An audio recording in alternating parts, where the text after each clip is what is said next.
참 예수님, 네, 지난 시간까지 저희는 믿음과 희망과 사랑, 그리고 죄와 고해성사와 같은 가장 일반적이고 기초적인, 기초윤리적 요소들을 배웠습니다. 자, 그렇다면 처음 영상을 통해서 말씀을 드렸었는데요. 우리의 일반적인 삶과 윤리는 굉장히 밀접하다라고 말씀드렸습니다. 그만큼이나 다양한 주제들이 있다라고도 말씀을 드렸는데요. 그렇다면 오늘부터는 보다 더 우리의 삶과 밀접한 주제들을 다뤄보도록 하겠습니다. 인간의 삶을 생각했을 때 커다란 주제들을 나열해 본다라면 탄생, 노동, 사회, 그리고 죽음이라는 주제들을 뽑아볼 수 있을 것 같습니다. 탄생과 죽음에 대해서는 차차 천천히 말씀드리도록 하고 오늘은 특별히 인간의 노동, 그리고 사회의 질서와 같은 주제들을 함께 나눠보고자 합니다. 그래서 우리는 세상으로 눈을 돌려봐야 할 것 같은데요. 우리가 지금 살아가고 있는 현대 사회를 한번 떠올려 보시면 좋겠습니다. 우리 사회는 경쟁과 자유시장이라는 커다란 테마를 기초로 나아가고 있는데요. 이 안에서 탄생한 자본주의 시스템이라는 것이 있습니다. 이것은 세계의 번창에 굉장히 많은 기여를 한 어떠한 질서다라고도 할 수 있을 것 같습니다. 자본주의 시스템을 통해서 사회와 기업들은 시장 경쟁 체제를 통해서 많은 발전을 이뤄왔습니다. 그 과정에서 인간의 한계는 극복되기도 했고 부족한 점에 있어서는 여러 가지 편의를 누리게 되기도 했습니다. 그 밖에도 산재에 있던 여러 가지 인간의 불편함을 해소시키기도 했죠. 자, 그리고 이 과정에서 인간은 자본주의와 관련하여 여러 가지 것들을 추구하게 되었습니다. 그것은 재화와 관련된 것이기도 하고 명예 혹은 경쟁을 통해서 이룰 수 있는 어떠한 조건들이라고도 할 수 있을 것 같습니다. 그런데 그 과정 안에서 인간의 가치는 때로는 격화되기도 하고 때로는 소외된 이들이 생겨났다라는 것이죠. 자, 결국에는 우리가 시장 경쟁 체제를 통해서 이루게 된 여러 가지 조건들 안에서 도태된 사람들이 있는가 하면 그 안에서 재화가 평등하게 돌아가지 않거나 소수의 이익을 위해서 착취되는 경우도 생겨났다라는 겁니다. 자, 인간은 나약하며 또 악으로 기울어지는 성향이 있다라고도 예전에 말씀을 드렸었는데요.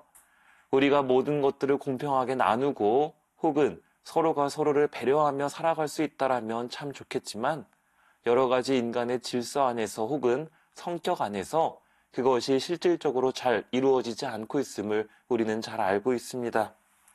그러한 점에서 오바마 전 미국 대통령은 지금 현재 자본주의 체계 안에서의 불평등 문제를 우리 시대의 결정적인 도전이라고 이야기를 하면서 강력하게 규탄한 바가 있습니다. 자, 이러한 사회 안에서 인간의 과학과 기술은 계속해서 발전하고 있습니다. 자, 그 안에서 인간은 또 다른 고민을 안게 되었는데 과연 인간은 어떠한 존재인가라는 질문입니다. 한마디로 인간은 분명 고귀한 존재이지만 이것을 증명하고 활동하는 데 있어서 어떠한 필요를 느끼는 것인가에 따라 인간의 가치가 달라진다라는 것이죠. 대표적인 예로 기계의 발달은 인간의 육체적인 수고를 덜어주지만 또 한편으로는 그만큼 인간의 노동할 수 있는 공간이 점점 더 줄어들기도 합니다. 예를 들면 우리가 은행을 생각하는 것도 좋을 것 같습니다. 예전에는 계좌로 돈을 이체하거나 누군가에게 돈을 송금할 때 우리는 전부 다 은행에 가야만 했지만 지금은 핸드폰을 이용해서 많은 부분을 노동의 수고를 줄여주고 있죠. 그런가 하면 어떤 카페를 가거나 음식점에 갔을 때 요즘은 키오스크로 계산을 하게 되면서 예전만큼의 노동력이 필요 없어지기도 했습니다.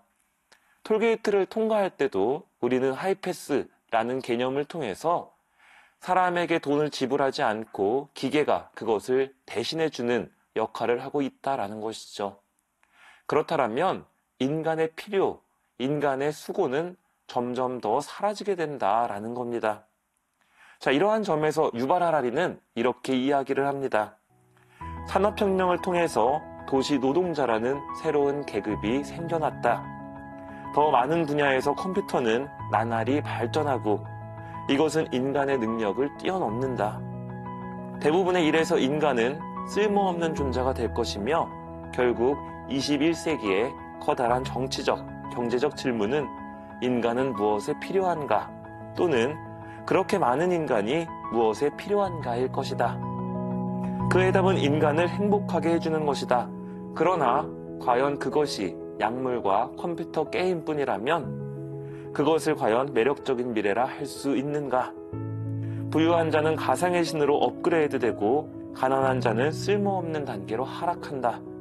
스스로 무엇을 원하는지도 모르는 채 불만스러워하는 무책임한 신들, 이보다 더 위험한 존재가 또 있을까? 유발 하라리가 여기에서 이야기하는 것은 그야말로 스스로 무엇을 원하는지 모르는 채 무책임한 그리고 불만스러워만 하는 신, 현대의 인간을 이야기하는 겁니다. 자, 결국 사회교리라는 것은 이러한 문제들을 해결하기 위해서 교회가 지속적으로 발전시켜온 학문의 한 분야다라고 할 수 있을 것 같습니다. 아마도 사회교리라고 한다면 예전 평화시장의 노동자 문제 혹은 전태일님과 같은 노동운동자를 떠올리시는 분들도 많을 것 같은데 실제로 사회교리는 이러한 문제들에 초점을 맞추고 있기는 하지만 그거보다도 훨씬 더 넓은 시각을 가지고 있다라고 생각하시는 게 좋을 것 같습니다. 예를 들면 우리 인간 모두는 호모 파베르, 도구를 사용해서 노동하는 인간이다라는 것이죠. 저 역시 교회에 속한 한 명의 사제이지만 학생들을 가르치는 교수로서 노동자이기도 합니다. 지금 카메라 뒤편에서 촬영하시는 카메라 감독님, 음향 감독님, PD님도 평화방송이라는 회사에 소속되어 있는 노동자라는 것이죠. 그 밖에도 집안에서 아이를 돌보시고 살림살이를 하시는 가사 노동자 분들이 있기도 합니다. 자, 가사 노동이라는 것에 노동을 붙이는 것처럼 결국 우리의 일반적인 삶은 그에 상응하는 대가를 떠나서 모두가 일을 하고 있는 존재다라는 것이죠.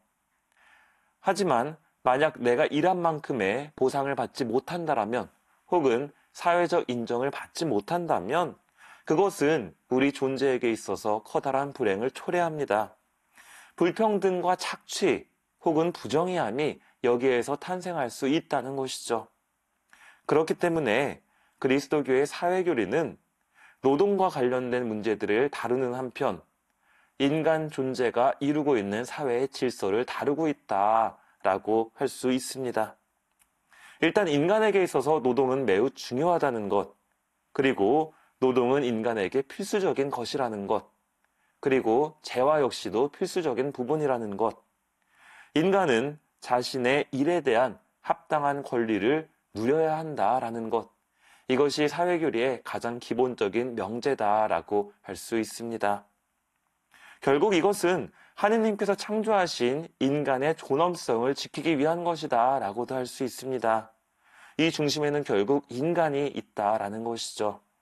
그러므로 역시 다양한 방식으로 사회의 모든 분야의 중심은 재화가 아닌 인간이라는 사실을 우리 교회는 이야기합니다. 그리고 여기에서 중요한 것은 특정한 자격을 가지고 있는 인간이 아닌 모든 보편 인간이 그 중심이 되어야 한다라는 것이죠. 그렇기 때문에 우리는 사회적 가치에 대해서도 이야기합니다. 이 사회적 가치란 시민들의 삶의 질을 향상시키는 것, 즉 행복을 누리게 하는 것, 불평등과 부조리를 없애고자 하는 노력이라고 생각하시면 될 것 같습니다. 그것에 대해 훨씬 더 높은 가치를 부여하는 것이죠. 그렇다라는 측면에서 이 사회교리는 우리의 평범한 삶에 있어서 굉장히 중요한 원칙이다라고 할 수 있을 것 같습니다. 그러나 앞서 말씀드렸듯 우리 사회는 여러 가지 불평등과 부조리함을 가지고 있을 수도 있다라는 것이죠. 그러한 차원에서 요한 바오로 2세 교황님은 다음과 같이 말씀하십니다. 어떻게 오늘날에도 굶주림으로 죽어가는 사람들이 있으며 글자를 읽고 쓸 줄 모르는 사람들, 가장 기본적인 치료도 받지 못하는 사람들, 집 없는 사람들이 있을 수 있다는 말입니까? 전통적인 형태의 빈곤에 더해 더 새로운 형태의 빈곤을 생각한다면 빈곤의 형태는 끝도 없이 펼쳐집니다. 새로운 형태의 빈곤은 재정적으로 풍족한 집단에서 나타나며 이들은 삶의 의미를 상실하는 데에서 오는 절망감, 마약 중독, 늙거나 아플 때 버림받을지 모른다는 불안감, 소외감, 사회적 차별 등으로 위협을 받습니다. 자, 이러한 것처럼 사회교리는 단순히 가난한 사람들 뿐만이 아니라 여러 가지 정신적으로 고통받는 그리고 혹은 여러 가지 걱정과 두려움에 살아가는 모든 인간을 대상으로 하고 있다라는 것을 알 수 있습니다. 이러한 사회교리의 기본 토대는 인간이 홀로 존재할 수 없다라는 것을 또한 전제하기도 합니다. 그러므로 사회교리는 인간의 공동체성을 굉장히 강조하는데요. 앞서 말씀드린 것처럼 인간은 결코 홀로 동떨어져서 존재할 수 없기 때문입니다. 괴테가 이야기하기를 제 아무리 위대한 천재가 있다고 할지라도 자기가 소유하고 있는 것에만 전적으로 의존해야 한다면 그다지 많은 것을 얻지 못할 것이다. 자, 괴테가 이렇게 이야기한 것처럼 인간은 결코 홀로 살아갈 수 없으며 인간 사회는 모두 연결되어 있다라는 것이죠. 구체적인 예로 최근에 코로나 시절을 상기해 보도록 하겠습니다. 백신이 개발되면서 미국의 확진자는 굉장히 많이 줄어들었죠. 하지만 그 백신을 공급받지 못한 인도와 같은 가난한 나라는 확진자가 그 이후에 계속해서 증폭했습니다. 자, 이에 따라 인도에서 변이 바이러스가 만들어지게 되고 그 이후 감염자가 줄어들었던 미국에 다시 이 변이 바이러스가 들어가면서 또다시 확진자가 늘어나는 경우가 있었습니다. 그러한 것들처럼 우리가 가지고 있는 재화들, 기술들, 이 모든 것들이 특정한 사람들에게만 사용된다고 해서 거기에서 끝나는 것이 아니라 결국 그 피해는 또 다른 곳으로 돌아간다라는 것이죠. 이렇게 인간은 사회 안에서 서로 연결되어 있습니다. 그러한 차원에서 가톨릭 사회교리는 보다 더 올바른 사회 질서를 통해서 모든 사람들이 행복할 수 있는 길을 찾아 나가는 것입니다. 그리고 공리주의라든지 자유주의와 같은 정신에서 벗어나서 하느님의 질서를 세상에 실현하고자 하는 것. 자, 그것이 교회를 통해서 계속해서 지속되어 온 사회교리 정신이다라고 할 수 있습니다. 자, 그렇다면 사회교리의 주요 원칙들에 대해서 말씀드리도록 하겠습니다. 그 중에 첫 번째는 연대성입니다. 앞서 다룬 모든 인간이 연결되어 있다라는 이러한 개념이 바로 연대성이라는 주요 원칙을 가져온다라고 할 수 있을 것 같은데요. 모든 사람이 공유와 참여를 통해서 함께 성장하면서 선을 만들어 나아가는 것. 자, 그렇기 때문에 함께 연대해야 된다라는 가르침입니다. 모든 사람은 품위 있는 삶을 영위해야 하며 온전히 발전을 할 수 있도록 충분한 기회를 누려야 한다라는 것이죠.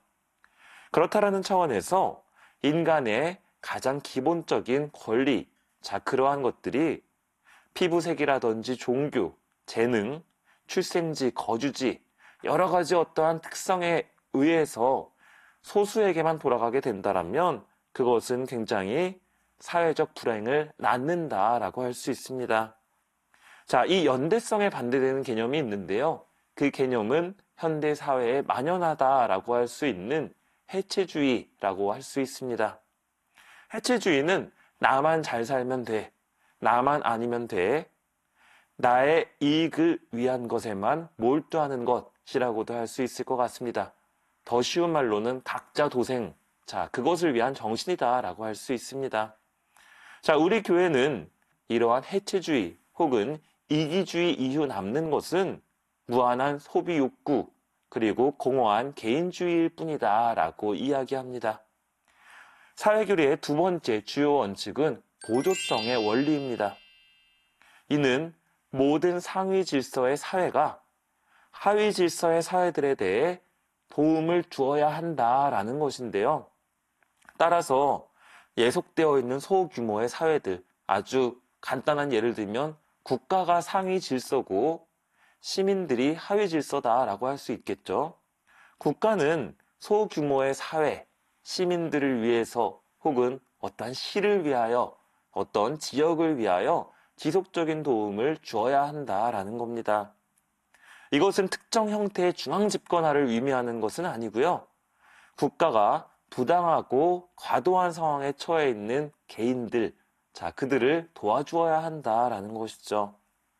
그렇다라는 차원에서 우리가 사회의 권력 남용에서 과연 사람들이 어떻게 보호받고 있는지 그러한 것들을 주의 깊게 살펴볼 필요가 있다라는 겁니다.